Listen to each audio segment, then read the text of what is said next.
Assalamualaikum warahmatullahi wabarakatuh. Perkenalkan, nama saya Safira Dwi Mediani, absen 29, kelas 10 AKL 3. Saya akan memberikan materi informatika tentang penalaran.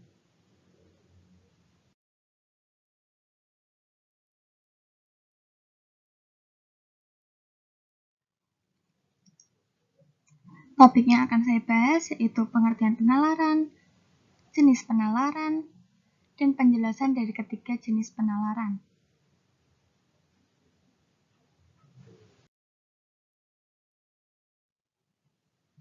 1. Pengertian penalaran. Penalaran adalah proses berpikir yang bertolak dari pengamatan indera yang menghasilkan sejumlah konsep dan pengamatan.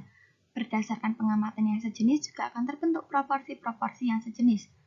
Berdasarkan sejumlah proporsi yang diketahui atau dianggap benar, orang menyimpulkan sebuah proporsi baru yang sebelumnya tidak diketahui. Proses inilah yang disebut menalar. Dalam penalaran, proporsi yang dijadikan dasar penyimpulan disebut dengan premis dan hasil kesimpulannya disebut dengan konklusi. Hubungan antara premis dan konklusi disebut konsekuensi atau yang sering dianggap suatu konsep dasar dalam logika.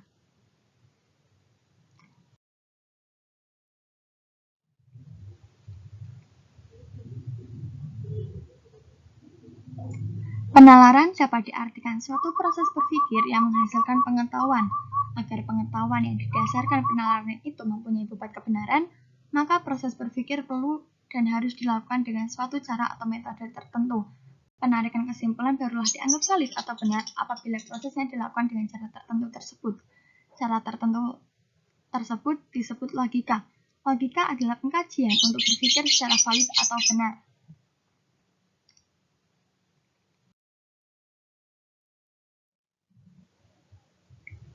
Dua jenis penalaran. Di dalam penalaran ilmiah terdapat tiga jenis atau cara. Terdapat tiga jenis cara atau metode penarikan kesimpulan, yaitu induktif, deduktif, dan abduktif.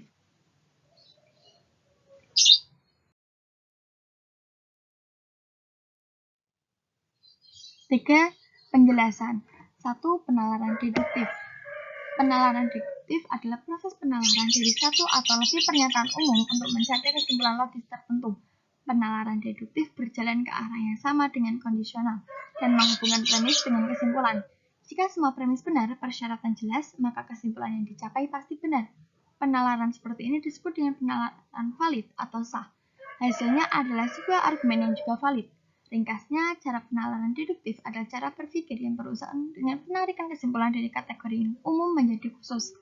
Contoh penalaran deduktif. Premis mayor, setiap manusia pasti mati. Premis minor, Bang Thoyib manusia. Kesimpulannya, maka Bang Thoyib pasti mati.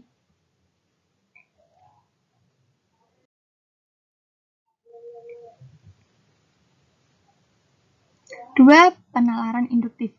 Penalaran induktif adalah metode penalaran yang didasarkan pada susunan argumentasi induktif atau argumentasi yang bagian kesimpulan yang ditarik secara mentak dari premis-premisnya.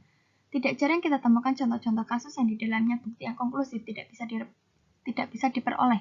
Oleh karenanya, terkadang yang kita cari cukuplah bukti-bukti yang cukup beralasan sehingga kesimpulan yang kita tarik sifatnya lebih mungkin daripada sejumlah kemungkinan kesimpulan yang lain. Ringkasnya, cara berpikir induktif atau penalaran induktif adalah cara berpikir yang berurusan dengan penarikan kesimpulan dari premis-premis yang khusus menuju yang umum, dan sifat kesimpulan yang ditarik tidak pernah konklusif. Contoh penalaran induktif, pengamatan di Puncak hawanya dingin, di daerah Batu hawanya dingin, di Lembang hawanya juga dingin. Kesimpulannya, daerah yang letaknya tinggi atau dataran tinggi, hawanya akan dingin.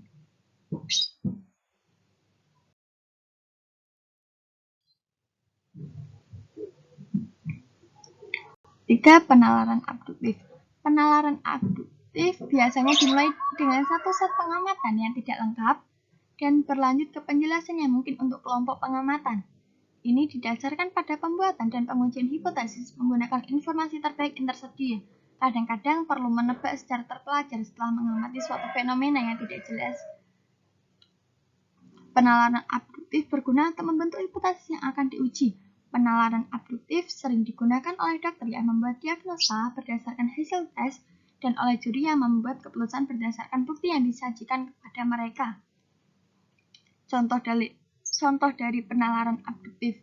Misalnya, seseorang masuk ke ruang tamu dan menemukan kertas-kertas yang robek di lantai. Anjing orang itu sendiri di kamar sepanjang hari. Orang itu menyimpulkan bahwa anjing itu merobek kertas karena itu skenario yang paling mungkin. Sekarang, saudara perempuan itu mungkin dibawa oleh keponakannya dan dia mungkin telah merobek-robek kertas. Atau mungkin dilakukan pemiliknya. Tetapi teori anjing adalah kesimpulan yang lebih mungkin.